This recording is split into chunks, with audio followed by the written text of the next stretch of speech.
Hello, and welcome back to Overdetermined's Elden Ring lore through. This is episode 9. Last time we fought and killed the Stone Digger troll right here, and did some consideration about this, what we think is a meteorite. Now, I think this is going to be a bit of a longer episode. My plan is to go up this road, over this way, and then follow all the way over to here. And we'll see how successful we are with that. We may have to break in the middle depending on how long that takes us. But for now, let's switch to the Great Epee. Just because it's fun. And return to entrance. I guess we could have just teleported out of there using the menu. It has been about a month, now almost 2 months, since I last opened this game. Elden Ring Night Rain has come out between now and then. I made a small little video of it when it first came out. I think I may make another. I'm still unclear as to or last episode I should say, I made the point that it's not quote-unquote canon, but the world itself we can learn. What's my... Oh, my HUD's off. That's sort of a fun way to play. Let's get that going. Sorry, what was I saying? I was saying that, yeah, it's not quote-unquote canon, but it has perhaps some ways that we can begin to think about how the Elden Ring world works. The logics of the world, the cosmology, you know. Okay, it looks prettier with no HUD, huh? I've got the muscle memory down now of Night Rain, which is significantly different than... Ooh, this might be problematic. Alright, goodbye. I have no idea how much HP I have left.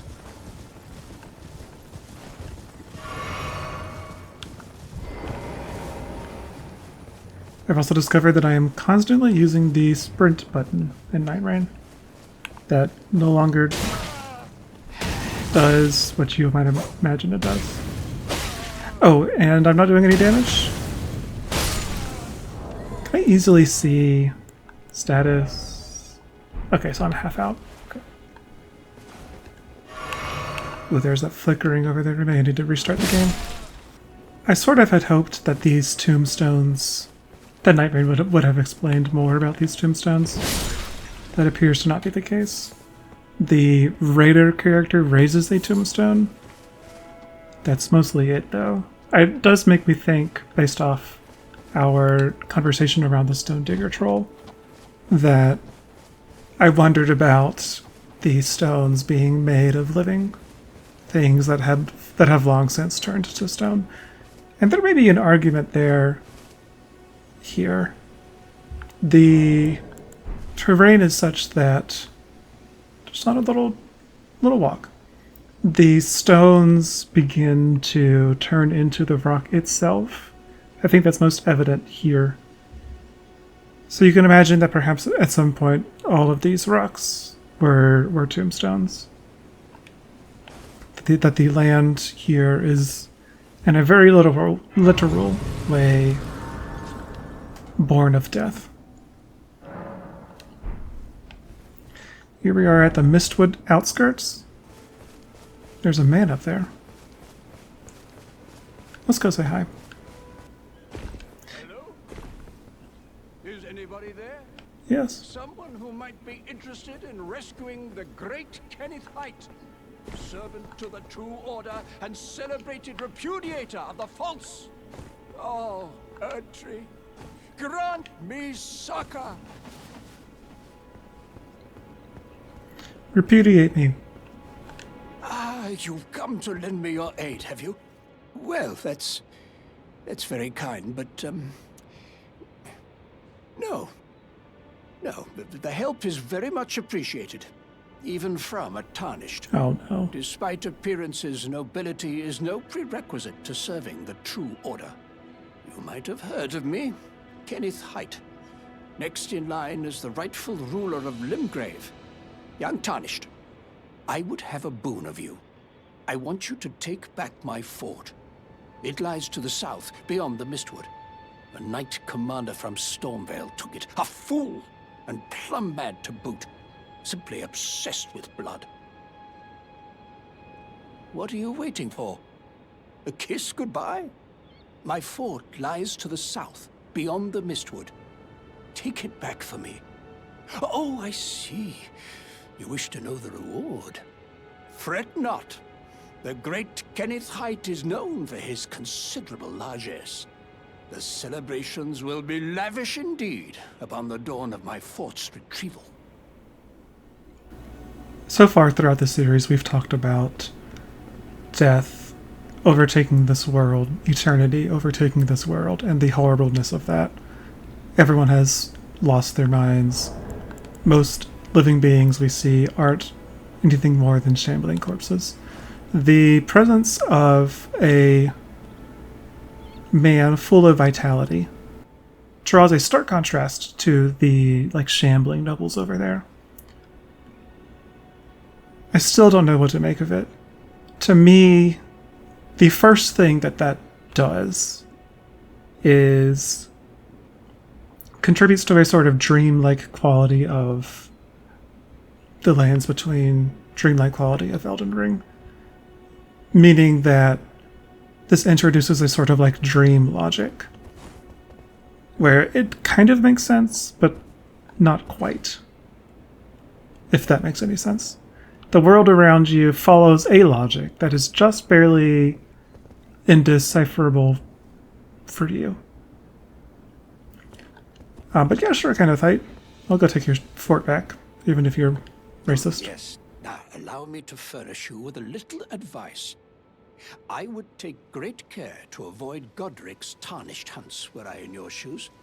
That depraved lot are obsessed with sacrificing tarnished like you for the sake of grafting.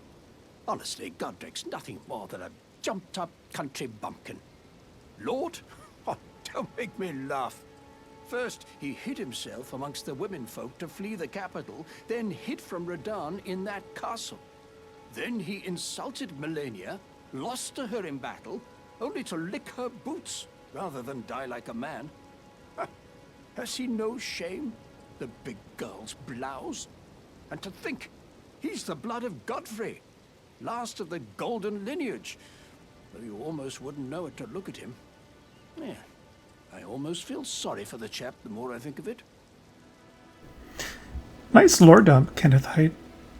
This is, for most players, I think, the first lore dump that they get. Where we learn that Godric, who we've seen his knights before, is a weakling, a coward, I suppose.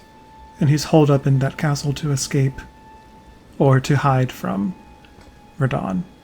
And that he is descended from Godfrey, which is a status in this land.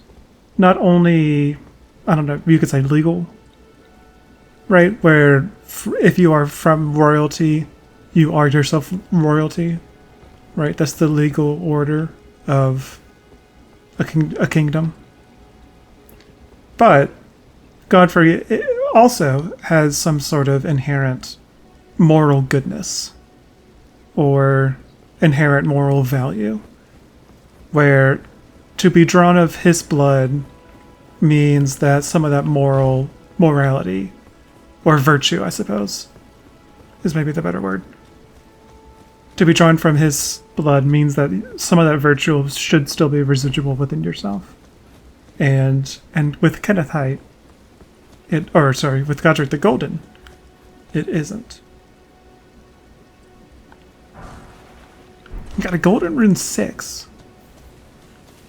No, that's crazy. Can I read it?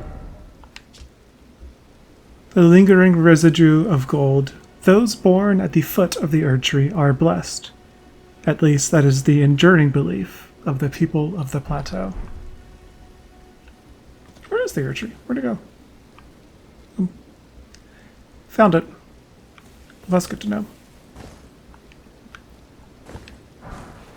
Golden Rune 1. Yeah, to that point, Golden Rune 4, which is not new. But this is going to be new, though. I'm not used to being able to not double jump like I'm used to in Night Rain. A Fever's Cookbook. Ooh, this is exciting. This man, resting on top of this tomb, is himself a fever. This is a record of crafting techniques left by a man who was utterly captivated by Saint Trina. He continued the search for her in his slumber. And we can now craft a sleep pot. We also learned about Saint Trina from Trina's lily. And all we learned that it dulls the senses, preventing agitation. Of course I know this because I have played the game before, but Saint Trina very much associated with sleep. And this man, in his slumber, thinks that he can find Saint Trina.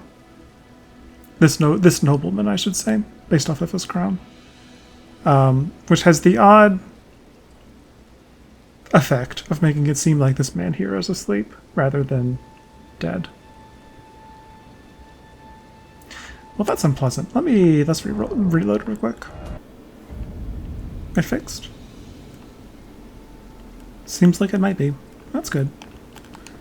Let's keep on collecting some what we can assume are runes. Golden Rune 1. Golden Rune 2. Golden Rune 1. We got a 6, which is a lot of souls, I believe. I always sort of assumed that these coffins will have some sort of enemy around them. Here, though, that seems not to be the case. Okay, well. I may have said that before, but my philosophy in this game with the runes in particular is to use them at a shop when you need them, but not for levels.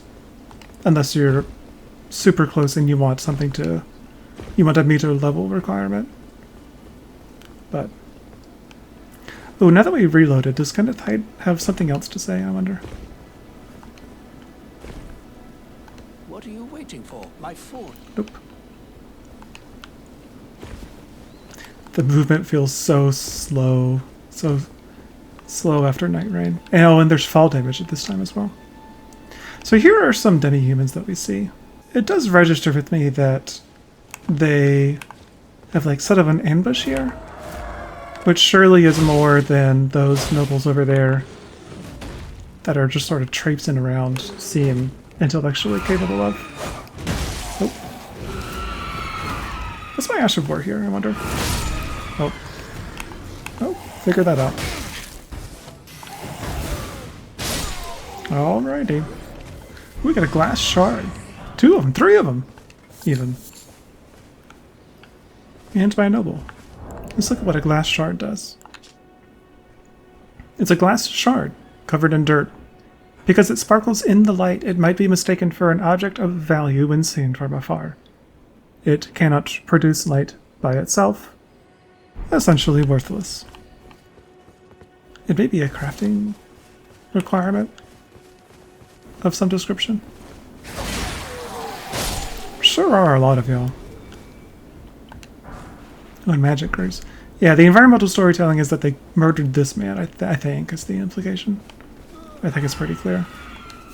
Again, more than the nobles at least. Like, I guess the soldiers that we have seen demonstrate some acumen on that regard.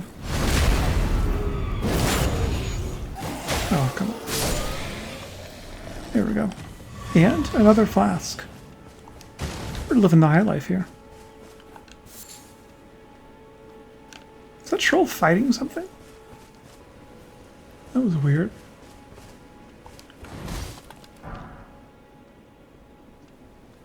Or maybe he just fell off when he was making his round. Strange. There's that flicker again. Poor shadows. Here, let's get away from the troll. And graphics, advanced settings. Change shadow to high. That fix it? Surely it doesn't.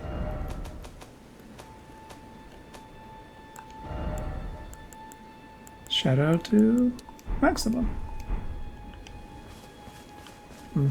It's probably a NVIDIA problem.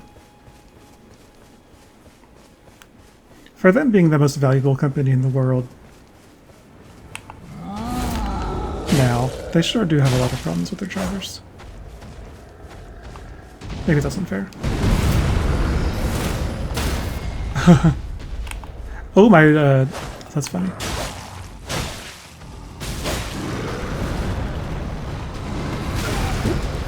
Bad roll.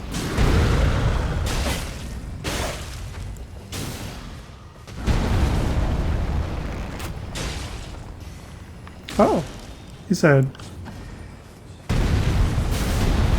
can't imagine what I've been through.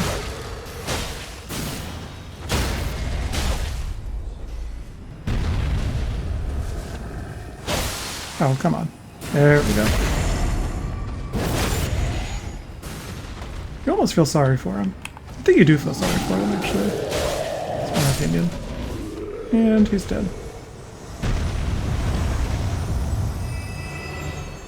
Playing with HUD off has actually been or is actually being an interesting experience. It'll make for an easier thumbnail, that's for sure. So here we come up on a decrepit church. FromSoft does a good job at making you or helping you imagine, I suppose, what this church once must have looked like. Right, both sides being at least that tall, really wrapped all around. Built like a Christian church, and that it's in the shape of a cross. Kind of.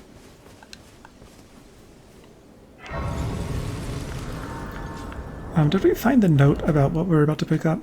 I don't care if... I'll still pick it up if we haven't, but I'm just curious. Yes, we did. This is the third church of America, north of the Mistwood. Follow the animal trail north. So this is the animal trail we're on. And we got the flask of wondrous physic. And a sacred tear. Alright. Time to sit at this grace and talk for a while.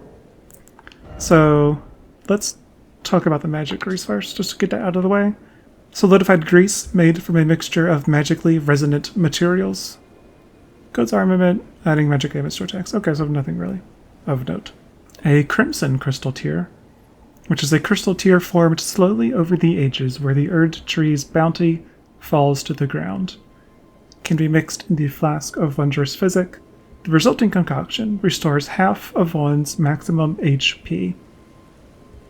So like a free Estus, or a free flask of crimson tears. A crystal tear formed slowly over the ages. One thing it does is, again, just contributes to that feeling of the world being ancient, old. The Erd tree's bounty falls to the ground.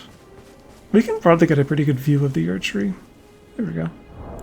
Let's sit down. Well, there is no bounty coming down from this Erd tree. We have seen its leaves falling before, suggesting that there is some corporeal aspect of it. But as I've noted many times, this is an object of faith more than it is a real thing. And here at night, it acts as a sort of second sun for the lanes between. And not only it, but its minor Erd tree relatives. And peeking up behind them, the stars are starting to come out.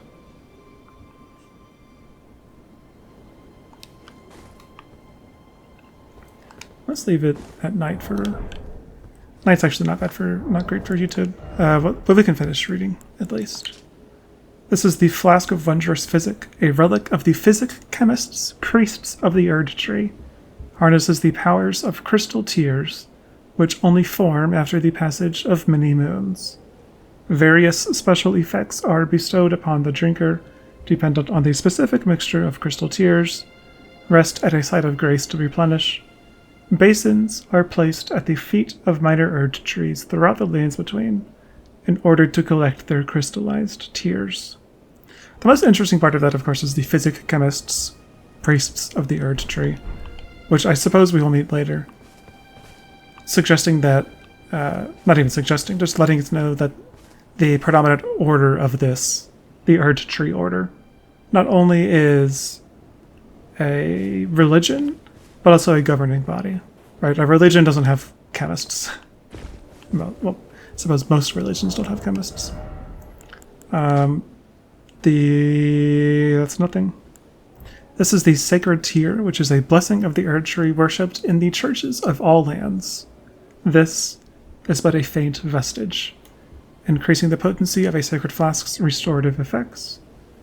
During the age of the erd tree, these tears were used to spread the faith, for theirs was once a certain blessing. And a sort of golden goblet with the sacred essence, I suppose, of the erd tree within, which we find here at this church. Worshipped in the churches of all lands is interesting, suggesting that, and of course it is, this Elden Ring, this erd tree is enough of an object of faith to even be worshipped in areas where it is not visible, I suppose, I think is the implication.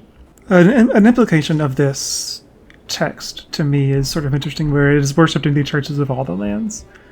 We just noticed or noted that Kenneth Haight's presence adds a sort of odd, dreamlike, liminal feeling to the space that feels like it should be unique to the lands between, right? The existence of outside lands is odd because it is in tension with that narrative or in tension with that theme, right? I've seen online a number of times that the lanes between is a sort of purgatory, a liminal space between life and death. And that it doesn't have no merit. It's a fun way to read Elden Ring. But the idea that there are lands beyond, that you can travel to the lands between, see the erd tree, and then go and spread its mission and churches beyond, just doesn't, like, you can't freely travel in and out of purgatory in any sort of definition of the word, right? Which makes it a little odd.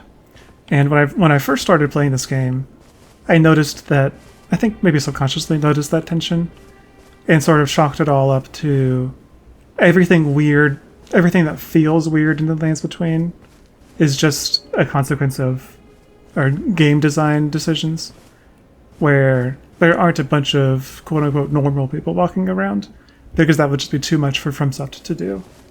So Kenneth Haight is like, I want to rule, or I'm next in line for the throne of Limgrave. But why?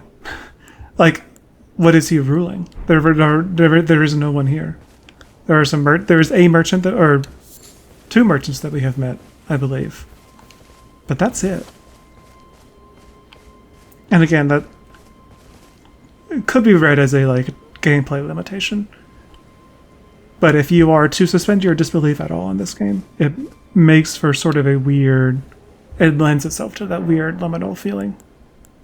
Oh good, we can talk to Melina. But first, let's grab the sacred tear and let's mix the wondrous physic. And an extra red flask is, fine by me.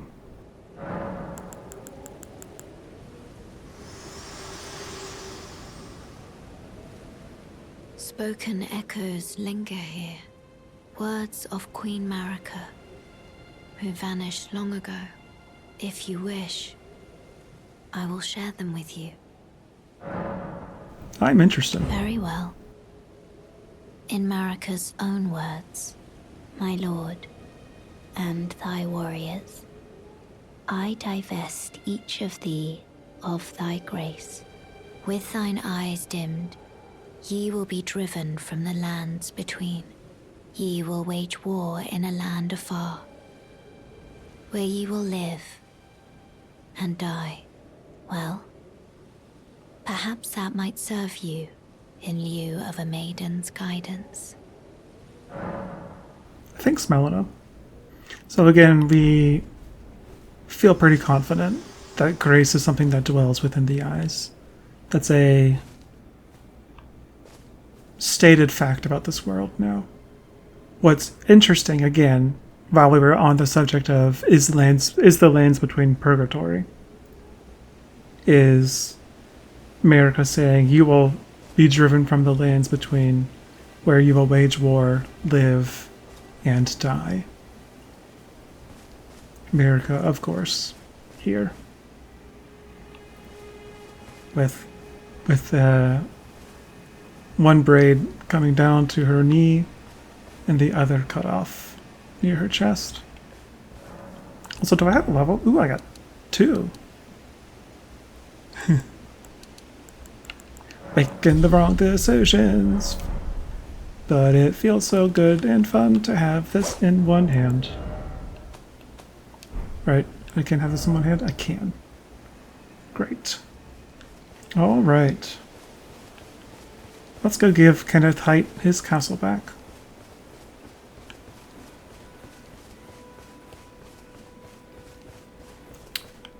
I'm debating whether actually we should go look at this beach first.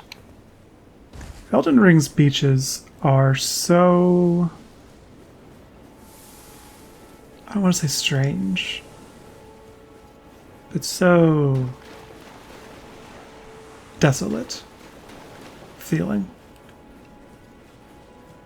And there's the... Is that Kenneth Haight's castle, or is that another? I think that actually might be Kenneth Haight's castle. Let's go take a look. Can I make this jump? Oh. Nope. So used to Night Rain. So used to Night Rain.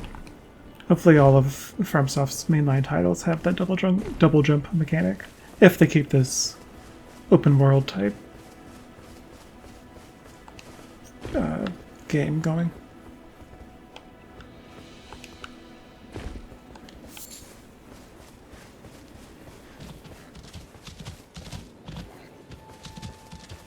I won't kill you. There's a crab down there. Any loot? Any fun little things to pick up? Some puffins? Sure seems like the answer's no. And that this space is just here for... What's the word? Set dressing? Oh, come on. You saw me from all the way over there?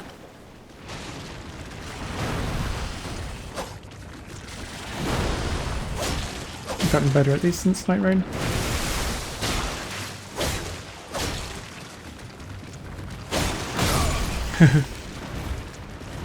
He said. Oh, well.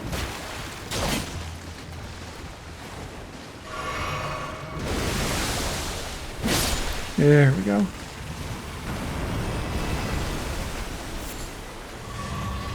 We got crab eggs and a strip of white flesh, and 3 more strips of white flesh.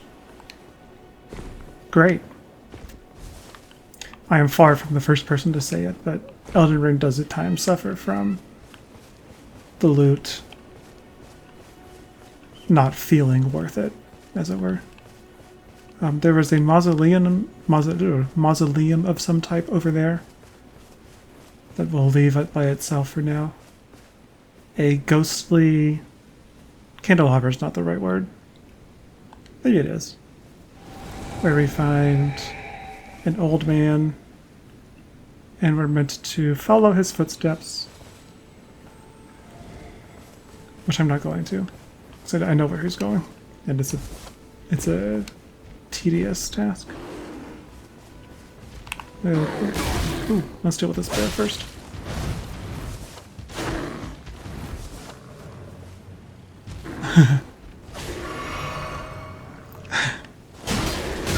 I haven't seen them just sort of stand up on their like a man.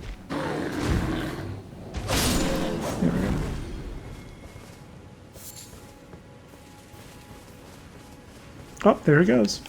Still going.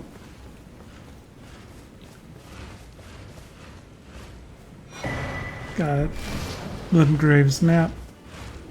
We got a huge bear, which I shan't be touching. And this man is taking us over this way past the demi-humans. Over to, right here where a wolf howls. Gold-tinged excrement. Great.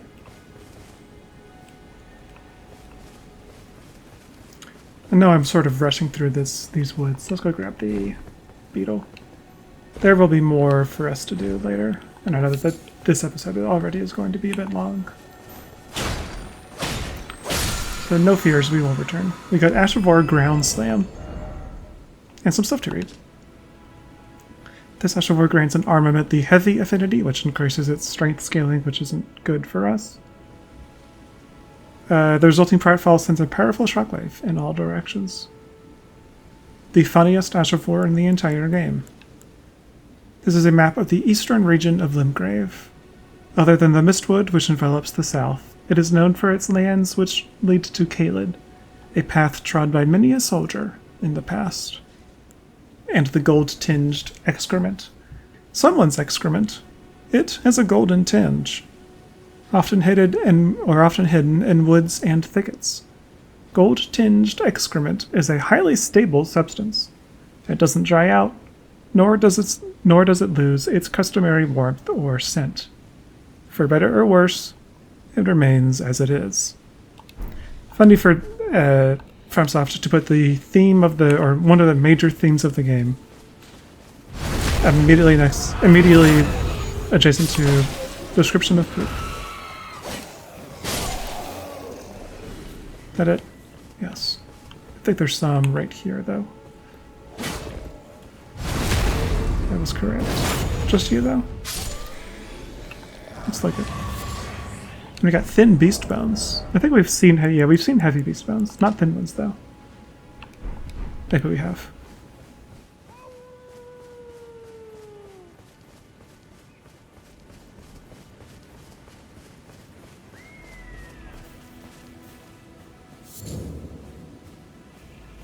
This is the Mistwood ruins.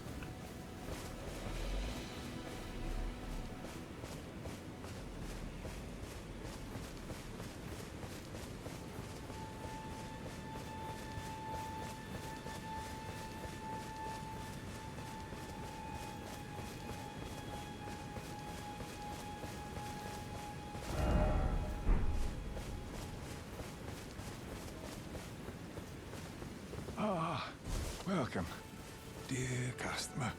Yes, right this way. Right this way. Welcome, valued customer. Come, trade in our wandering emporium. Please, buy something. I'm hungry. I've been hungry so long. Please? Well, there's lots of stuff for us to buy at some point. We will buy the cookbooks, the smithing stones. I'm wondering if I should just go and read all these now. I think we read stuff after we buy it. That feels right to me. So we'll put. I think I'm using the chest to indicate that I have not bought someone out. So we'll put a chest here as well.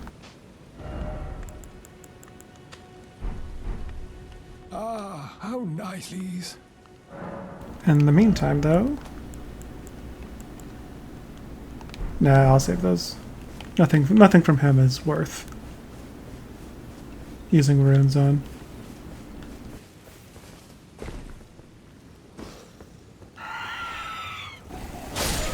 Ouch. Oh, there's lots of you all of a sudden.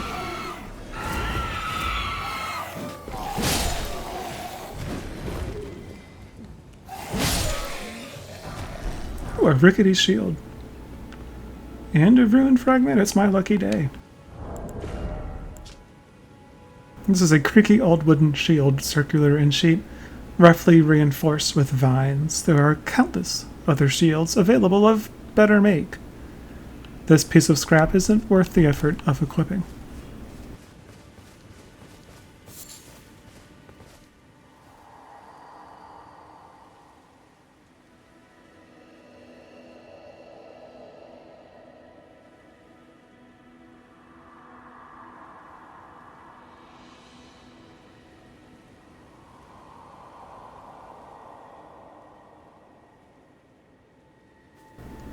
So the dead humans wax wroth, are very mad now that their mother's been taken, suggesting to me that Bach talks a lot about his mom, but it makes you think that all dead humans have that sort of strong relationship with their mother. I am going to rest just in case. And the spirit of the noble who we, I think, can assume was murdered by said demi-humans is lamenting, looking for Kenneth Haight. For lore through, you kind of want to do and look at everything, because Elden Ring, FromSoft makes their worlds very puzzle box-esque, where if you what's the word? Overturn every corner? That's not what I want. Look in every nook and cranny, I suppose is the phrase. You may, at any point, be rewarded. You see some demi-humans? I'm just going to run right past them, because that guy's currently firing on them.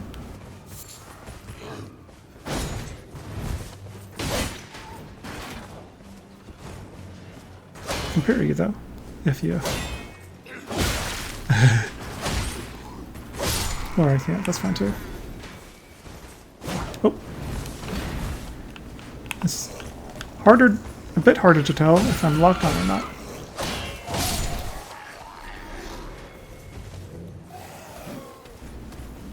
There's a mad pumpkin head who's got a spear of some kind. But fortunately, everyone's mad at each other. Oh my god. Rather than me.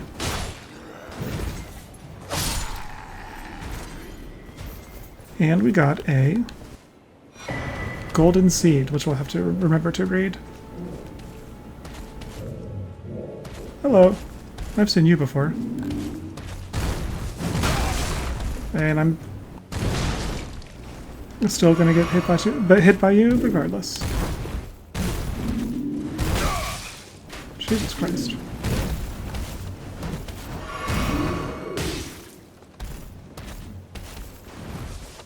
Okay, well, let's go deal with this guy sniping us from afar.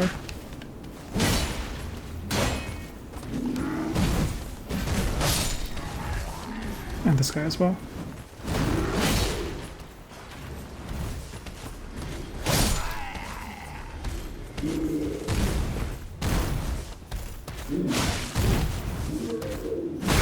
Ooh, nice hit.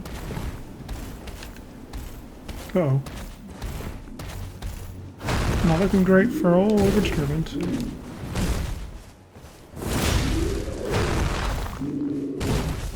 When in doubt, press L2.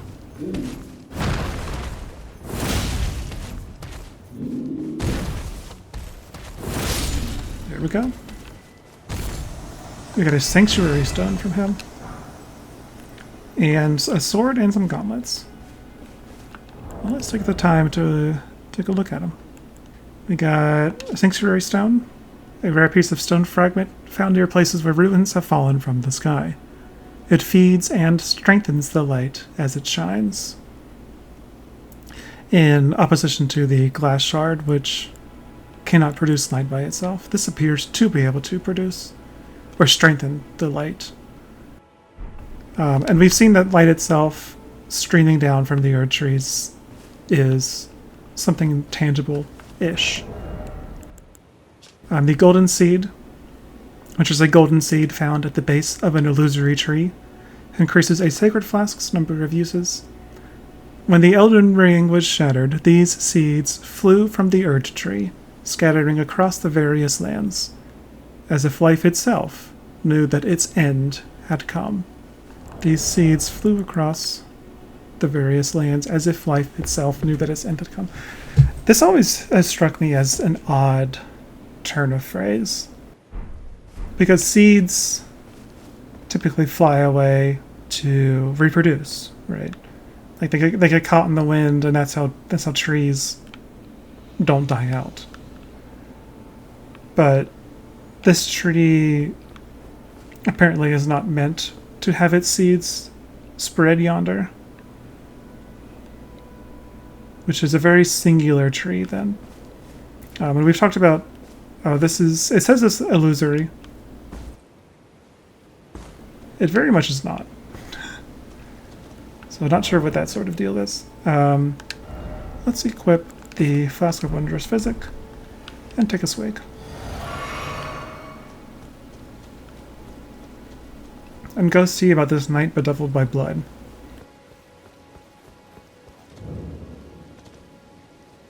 Well, there's the mother demi-human. Oop. I need to come back here momentarily. Go heal up.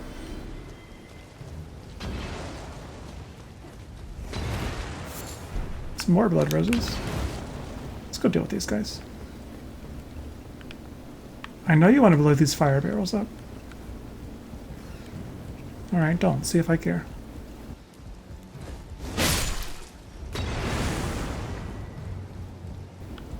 Oh, hello.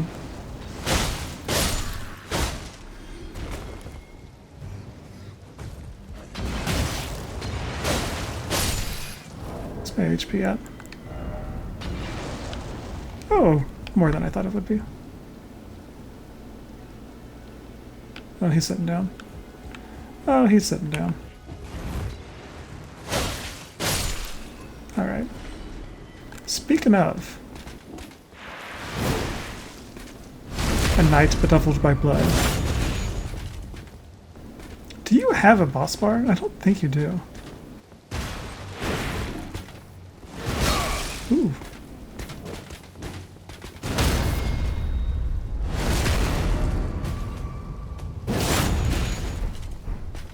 You do not have a boss bar. And you're almost dead. But so am I. Oh hey, it's the year that it's not. 2023.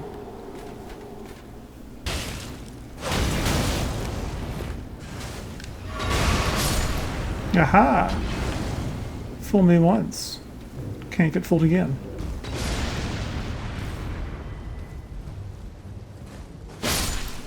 Well.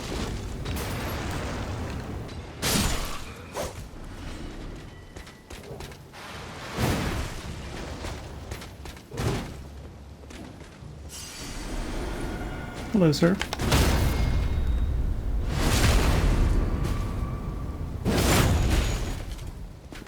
This is the same armor of the man who's in the Gatefront ruins. Oh, I thought that would kill him.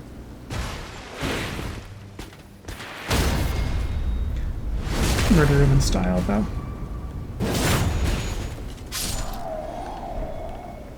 And I got the Ash of War Bloody Slash. And some more blood roses. Lots of blood roses here.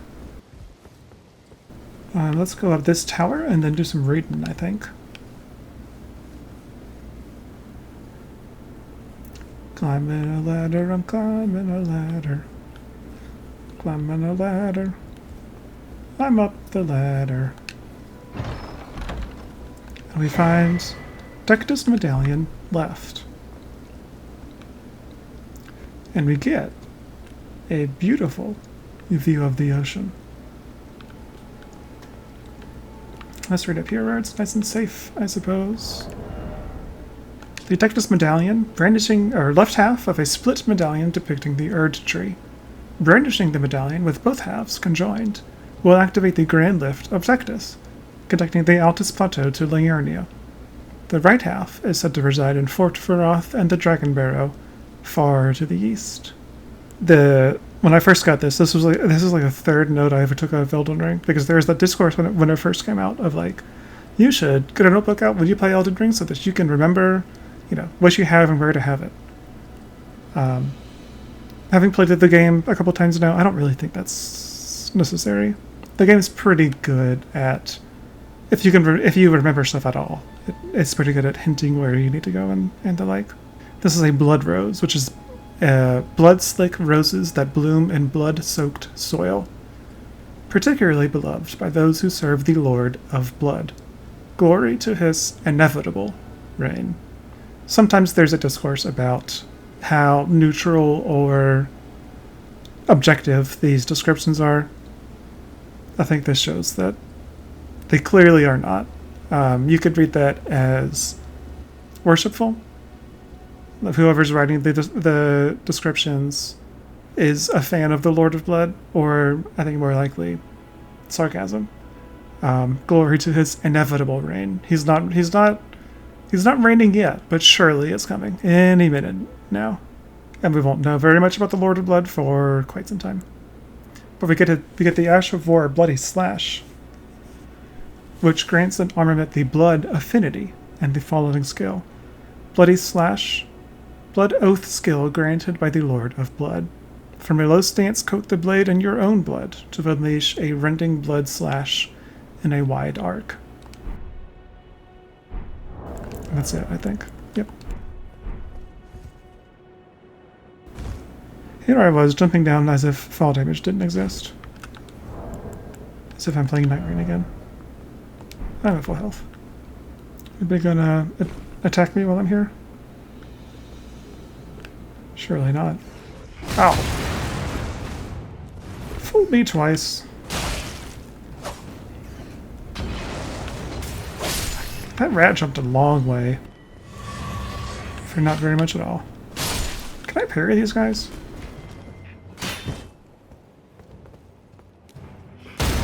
Oh!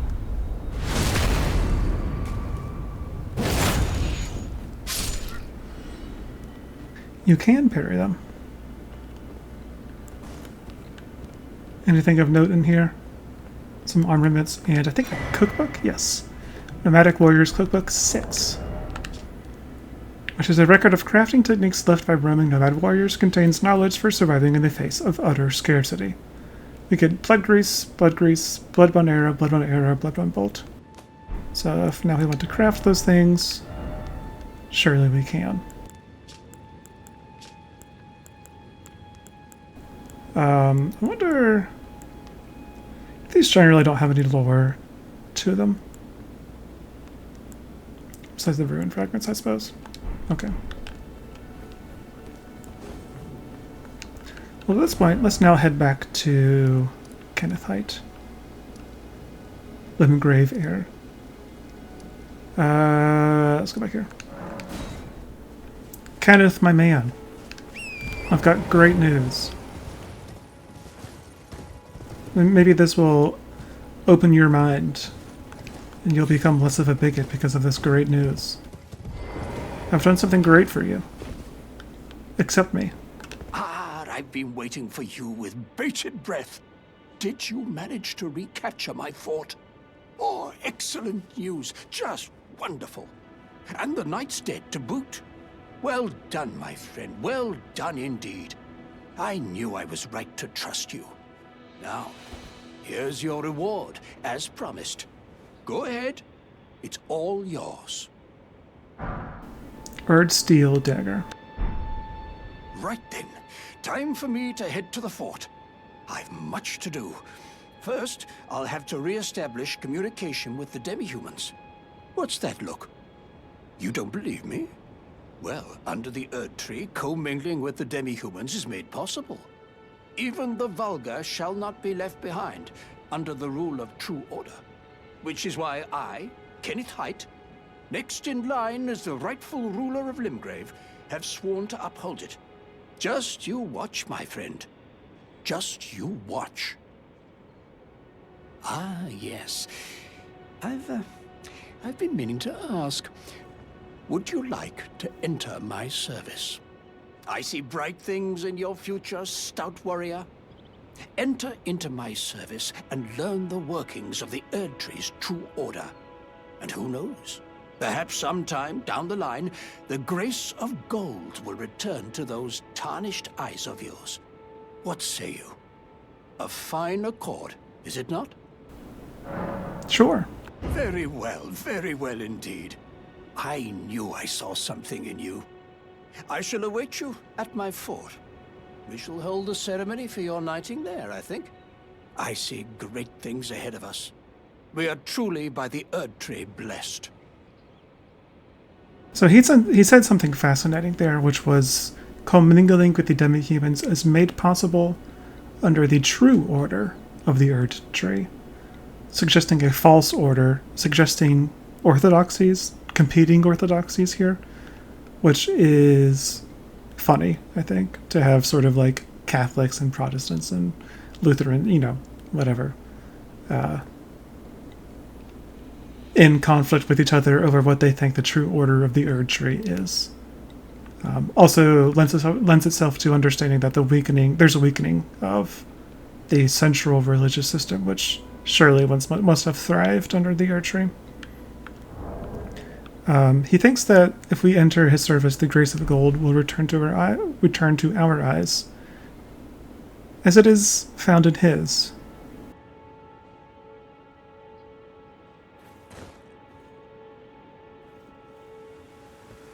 But I have a knighting ceremony to go to, so let's go do it. I believe I can just travel here and he'll teleport back to the fort. Co-mingling with the demi-humans is made possible, he says. Co-mingling is an odd turn of phrase. But the demi-humans aren't here. In fact, I think the ballista is not there anymore either. Knock knock, Kenneth. Oh, the demi-humans are back. Oh, and they're angry. Oh, that's gonna be cool.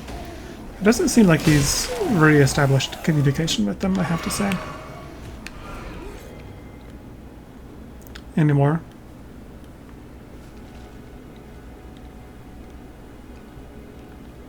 The mom, I think, lends herself to the reading that these are a stand-in for like a more indigenous people, I think, with her tattoos that surely mean something but completely intelligible to us here. Yeah, the ballista is gone. The demi-humans tore this place up.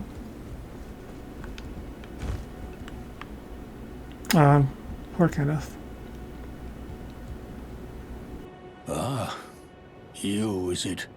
I suppose you must have seen it by now, yes. The sorry state of my fort? Oh, indeed, it is a foul fate for a land to be without a ruler. One must be found, with haste, and not that awful Godric, but a true and stalwart lord of the proper lineage to take the reins of Limgrave. I'm sorry to have lifted your hopes, but I haven't the authority to raise you to knighthood as things stand. The great Kenneth Haight issues his sincerest apology. But now, I must begin my search post-haste for a true and stalwart lord of the proper lineage to take the reins of Limgrave. I must begin my search for a true... Well, that's a shame. So that decision where we entered his service ended up meaning nothing at all. In the end, Kenneth Haight was unable to re-establish communications with the demi-humans, who presumably can't be reasoned with now that their mother is dead. Anything else over here for us? A smithing stone. Get over here. A secret area where nothing is, I'm sure. Yep. He's right about one thing. His castle's in a sorry state.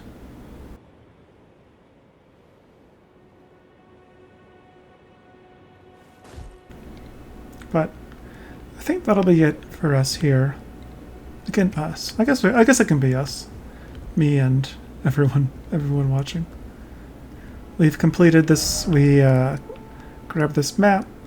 I've completed our first quest to, I think, like completion-ish, or at least made a major step in it. And I think there may be something interesting to talk about with Kenneth Haight. During the playthrough portion of this episode, I tried explaining a particular feeling I get when I talk to Kenneth Haight, and I did not do a very good job, so let me try to do a better job. Bear with me here because I'm going to overcompensate a bit for the bad job I did earlier. Generally, in role-playing games, players are conditioned to understand that the world of the game is much larger than the world you can actually access. These games present a tiny fraction of a world. That fraction suggests a much bigger world that the player can't actually see.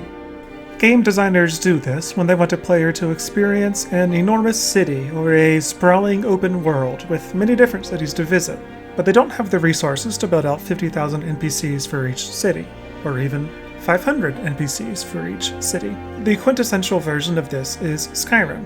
Players sort of understand that the game wants you to think that the population of the capital city of Solitude is much bigger than the 40 NPCs you can find there. But the developers were very obviously limited by time and resources. So the game encourages the player's imagination to fill in the rest. A lot of developers pull this trick in different ways. The Pokemon series does this, Disco Elysium does this, as well as many AAA titles like the Assassin's Creed series, The Witcher 3, Baldur's Gate 3, and so on and so on. All of these series want to set their game in a big city or a big world, but they are obviously not able to fulfill that objective, literally. So, each one finds tricks it can play to help encourage the player to suspend their disbelief and have the player themselves do the work of imagining the broader world.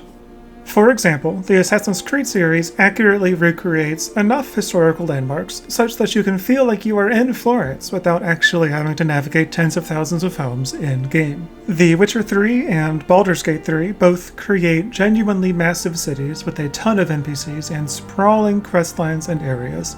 So while they're not actually the size of a quote-unquote real city, it sure feels like it to the player. Still, even Baldur's Gate 3 presents much more of the titular city than you can ever actually access.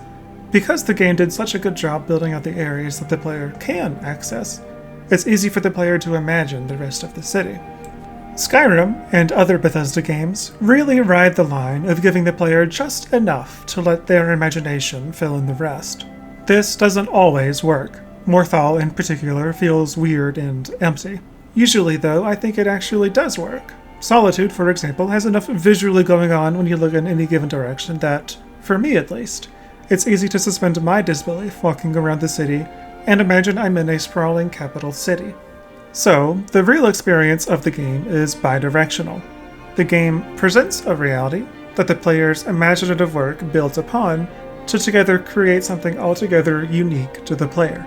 That imaginative work is a muscle that can atrophy from disuse, but I think Skyrim's goal is to help the player flex those imaginative muscles.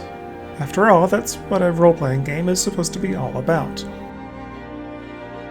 I know I've been talking for a while now and haven't gotten to Kenneth Haight, and I am sorry, but I am also going to give one more example to fully illustrate my point. The mainline Pokemon series is in 2D, so the player is already encouraged to create their own narrative to fill in the gaps left by the lack of a third dimension. For that reason, I think it's easy to imagine Goldenrod as a city that is much bigger than it actually is, because you are already imagining so much of the game's world as you play the game. The game enables you to use your imagination to fill in the rest of the world. As an aside, a common refrain among 30-something gamers is that they want to experience the type of Pokemon game or whatever kind of game that they remember playing as a kid. This implicitly supports my thesis here. Their youthful imaginations were constructing entire cities and weaving complex narratives around their Pokemon, and fleshing out very 2D NPCs and locations. Of course, no developer studio can compete with a child's imagination. What those 30-somethings are really saying is that they wish it was still easy for them to build their own emergent narratives and imaginative play out of a game, and directing that frustration at modern developers. But I digress. My point here is simply that many role-playing games have tricks to help resolve the contradiction that the games want the player to experience a huge world without actually building that world brick by brick. Most role-playing games want to help the player imagine their broader worlds. Elden Ring doesn't play any of those tricks. Elden Ring does not want to help you imagine a broader world. If anything, it at times seems antagonistic to the idea. It doesn't add a whole bunch of bustling NPCs that you can't interact with, like The Witcher 3 or Assassin's Creed does. It doesn't really do even the bare minimum and build out an area where even 6 people live. In fact, it's the opposite. Wherever we find areas where people once might have gathered, they are universally now decrepit and lonely. The signs of life that we do find can barely be called signs of life. While those wandering nobles may technically be alive, they are not living as you and I understand the word. All those examples I gave earlier of games that help you imagine a world stand in stark contrast to Elden Ring. I will say that I, at least, went into Elden Ring, an open-world game, ready to flex those same imaginative muscles. I was ready to imagine a world with competing factions and different areas, each with their own culture and history. And while that exists to a certain extent, we can only find remnants of that culture, not the culture itself. We find artists who have died long ago. We find churches whose original purpose is lost. We find a world of undeath where people are mindlessly begging for oblivion. But there are no suggestions of a lived-in world here. Nothing to help us imagine that there are other things in this world happening off-screen. Sure, the history of the lands between is rich and varied, but when we, the Tarnished, arrive, the world is stagnant and dead. But then there's Kenneth Haight. You find Kenneth Haight, literally, far above all the basic enemies who appear to have just murdered a merchant of some kind. Kenneth Haight gives us a very Skyrim-esque quest to go recover a fort that has been taken over by a soldier-gone rogue. In many ways, Kenneth Haight seems straight out of Skyrim. But where Solitude is meant to house maybe 10 or 20,000 people, we don't have any reason to believe that anyone lives in Limgrave. Regardless, Kenneth Haight persists. He is worried about Limgrave's line of succession. He's convinced that there is a country or township or precinct or whatever somewhere underneath him worth governing. There's clearly not. FromSoft didn't really put any work into making it seem like there is. There is no one for Kenneth Haight to rule. The nobles and commoners are shambling corpses. The soldiers seem barely capable of sentience. Would-be subjects of Kenneth Haight are essentially mindless undead who attack on sight. And while we can imagine that the lands between is in fact geographically larger than the one we see in-game, we don't have any reason to believe that there are more villages and populations and civilization. The only clue we have that there is a larger world beyond the world that we, the player, can see, is Kenneth Haight himself. He seems almost misplaced in the world, but he's so damn confident it makes us feel that it's Kenneth Haight's world, and we're misplaced in it. In the playthrough, I mentioned that this contradiction creates a dreamlike quality. Let me elaborate. It is dreamlike in that it's common in dreams, for me at least, for other people around you to confidently live in a world that, to you, has an impenetrable logic. Everyone around you understands the rules, and you don't. For example, I can imagine a dream in which I need to cross an enormous chasm. I look around and everyone is jumping across with ease. I ask someone how they are jumping. They respond, "Turn off gravity," obviously. Shaking their head, they turn and jump 50 feet across an enormous pit. I then walk forward myself, wondering how to turn off gravity, and figure that if everyone else can do it, I can do it too. Of course, the moment I jump, I plunge into the void. It's not a perfect analogy, but for me, Kenneth Haight is that other person in the dream who follows some immutable laws of the world that are inscrutable to us, the player. He is one of maybe 2 characters in the entire game who care about political intrigue and gossip about the demigods. He is concerned about rules of succession in a decaying world. He calls a knight who wields blood weapon arts And plumb mad to boot. and seems not to notice that so is literally everyone else, both in and outside of his castle. Yes, there are exceptions, such as the merchants, but to me they cast this contradiction in a harsher light rather than resolve it. The world that Kenneth Haight wants to rule simply does not exist. The end result is a strange liminal feeling where Kenneth Haight and the player see two separate worlds. This contradiction does seem to set in for him to an extent when he gets back to his fort. Still, though, he thinks that finding a true and stalwart lord will make all of his troubles go away. Kenneth Haight is still above it all. When we find him, he is far above the ground below and what would presumably be his subjects. He either does not notice or does not care to comment on the grisly scene of demi-humans massacring a merchant wagon. He is blind, purposefully or not, to the metaphysical crisis that the Lands Between now faces.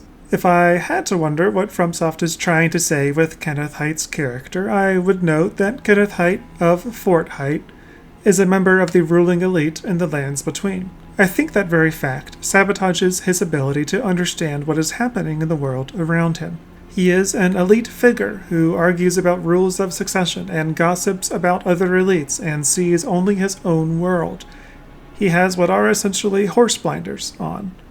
He is enthralled by his own status. After all, such a position of power makes it easy to be blind, willfully or not, to the rot underneath.